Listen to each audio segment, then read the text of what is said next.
En forma unánime, la Corte Suprema desaforó a la diputada Catalina Pérez. La parlamentaria está imputada, recordemos, por el presunto fraude al fisco en el caso Democracia Viva.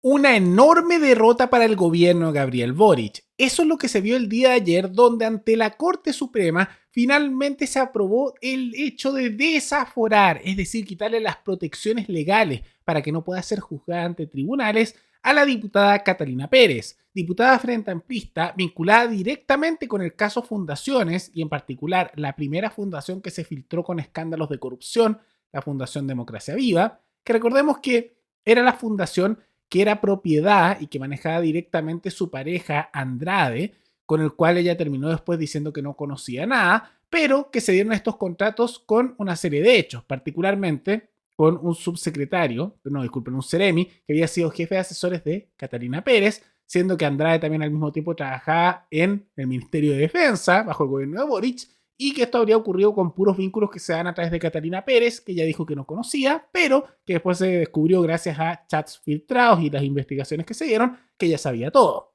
Bueno, en medio de todo ese escándalo de corrupción, no se le podía juzgar, no se podía buscar incluso meterla a la cárcel o tener cualquier tipo de responsabilidad, porque ella tenía el fuero parlamentario, que es una medida que a mí no me parece que debería existir, es un privilegio prácticamente nobiliario de no poder ser juzgados legalmente en los políticos por el mero hecho de ser políticos y estar en el Congreso. Es un absurdo. Bueno, finalmente este se le quitó por la Corte Suprema luego de un proceso judicial en el cual los sectores pro gobierno intentaron de hacer lo imposible para que este privilegio se mantuviera y pudiera lograrse la inmunidad de Catalina Pérez de esa manera, pero finalmente hubo algo de justicia y se quitó este privilegio. De forma unánime, la Corte Suprema desaforó a la diputada Catalina Pérez. La parlamentaria está imputada, recordemos, por el presunto fraude al fisco en el caso Democracia Viva. Ahora el Ministerio Público pedirá formalizarla y aplicar medidas cautelares en su contra. Daniel Andrade tenía una dependencia absoluta respecto de Catalina Pérez. Está lejos de constituir antecedentes probatorios reales y efectivos. Y Catalina Pérez primero sabía que Democracia Viva no funcionaba en Ezequiel Fernández. Sabía que, en consecuencia, el domicilio era falso. Duro debate en el máximo tribunal del país a casi 2 meses de que la Corte de Antofagasta decidiera de manera unánime desaforar a Catalina Pérez, investigada como coautora de 3 delitos de fraude al fisco a raíz de convenios firmados por más de 420 millones de pesos entre quien fuese su jefe de gabinete, entonces seremi de Vivienda Carlos Contreras, y la expareja de la legisladora Daniel Andrade al mando en aquel momento de la Fundación Democracia Viva. Su defensa apeló y este lunes se enfrentó a la Fiscalía ante la Suprema. Parte de la discusión estuvo centrada en los WhatsApp, donde a la legisladora le mencionaban detalles de los convenios. Hay conversaciones por WhatsApp entre Daniel Andrade con la honorable diputada Catalina Pérez, en que hay referencia a la celebración de estos convenios, y que sigue hablando con Carlos Contreras, también en julio, que van a salir las lucas. Catalina Pérez estaba al tanto de todas las operaciones, gestiones y actividades que Daniel Andrade efectuaba. Una cuestión es decir, bueno, es que ella sabía algunas cosas o sabía algo de los convenios, y una cuestión muy distinta es que ella tuvo participación en los hechos que se investigan. Uno no puede construir investigaciones penales, excelentísima Corte, tomando a discreción algunos mensajes. Tras 2 horas de debate, el máximo tribunal selló el destino de la diputada. Se confirma la sentencia de la Corte de Apelaciones de Antofagasta, que dispuso hacer lugar a la formación de causa en contra de la diputada señora Catalina Pérez Salina. Fallo unánime que despoja a Catalina Pérez de su inmunidad parlamentaria, tras lo cual la Fiscalía podrá formalizarla y pedir medidas cautelares. Próximamente se solicitará al respectivo juzgado de garantía de Antofagasta la audiencia de formalización, ocasión en que la Fiscalía comunicará a doña Catalina Pérez los cargos por los cuales está siendo investigada y solicitará las medidas cautelares que correspondan. La verdad es que no tiene ninguna justificación una medida cautelar que se vaya a solicitar de alta intensidad. Esto no es una condena aún, esto es meramente la posibilidad de que en una audiencia de formalización se le pueda solicitar algún tipo de medida cautelar. Hasta el cierre de esta nota, la diputada no se había referido al fallo. Una vez que la Corte notifica al Congreso, la legisladora quedará impedida temporalmente para ejercer sus funciones. Ahora hay que entender que esto no significa que ella esté condenada a algo. No, este es el primer paso, porque lamentablemente para un político en Chile con este fuero parlamentario, que no es solo en Chile, en muchos otros países está, ahora recién se pueden empezar los procesos judiciales para buscar su responsabilidad penal por todos los hechos de corrupción vinculados a la Fundación Democracia Viva, que involucran a más de 426 millones de pesos. Es el primer paso, pero es un paso importante. Y no son las únicas buenas noticias, porque también se dio un portazo por parte de tribunales a Katy Barriga, que buscaba que saliera nuevamente de la cárcel a arresto domiciliario, va a seguir en prisión efectiva, o sea, se va a mantener en la cárcel. Ella vinculada, por supuesto, a numerosos casos de corrupción bajo su administración, con el apoyo de Chile Vamos, que es la agrupación de la cual ella venía, en la comuna de Maipú. Es bien que se mantenga ahí.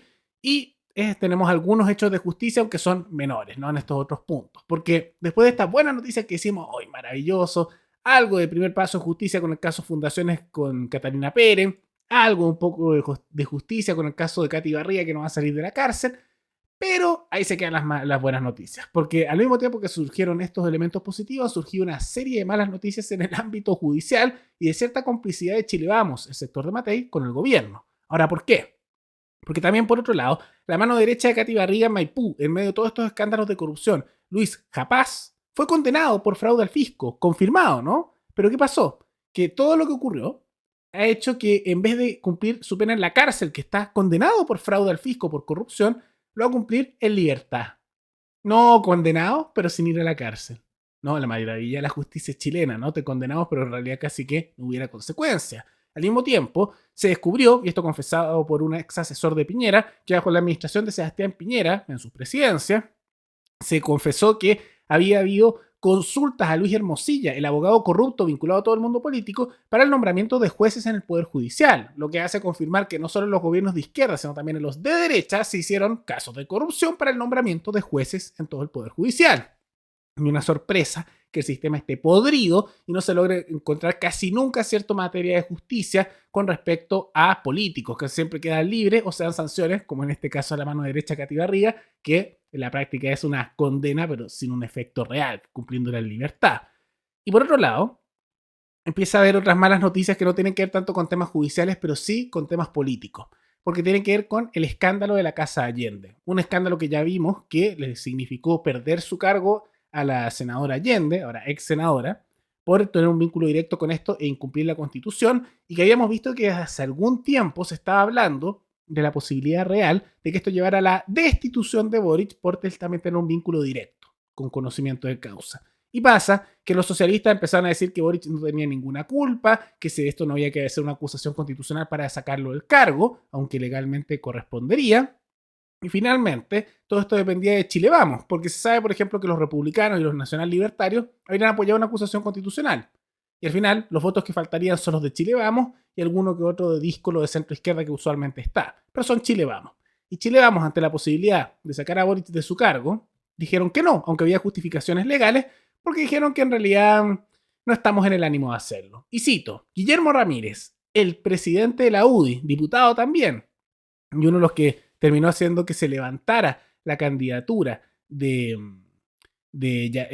Jara con respecto al Partido Comunista al apoyar la reforma de pensiones del gobierno, que terminó introduciendo elementos de reparto, una figura importante en la campaña Matei. Bueno, este mismo Ramírez anunció que ve improbable que se haga una acusación constitucional en contra de Boric, e incluso que en realidad el ánimo de los diputados de Chile Vamos es no presentar nada.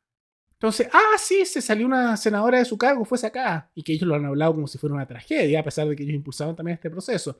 Y han dicho, no, qué tragedia, qué terrible. Y en realidad ahora, cuando se ve que si hay una responsabilidad directa de Allende, si hay una responsabilidad, incluso funcionarios de gobierno, como la directora de presupuesto de la SECPRES, que reconocen y confesaron ante el Congreso que sabían de esto antes que estallara el escándalo y que esto era ilegal.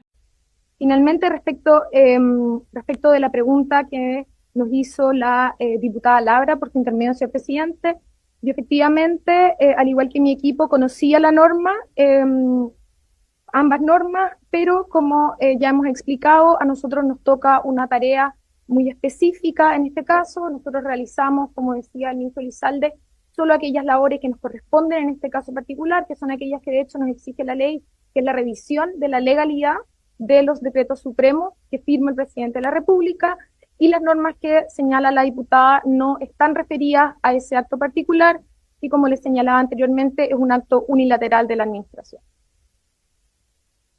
Pero en relación a ese punto, para terminar la pregunta, ¿usted conocía entonces de la inhabilidad de es que para recalcar eso, de la ministra y de la senadora?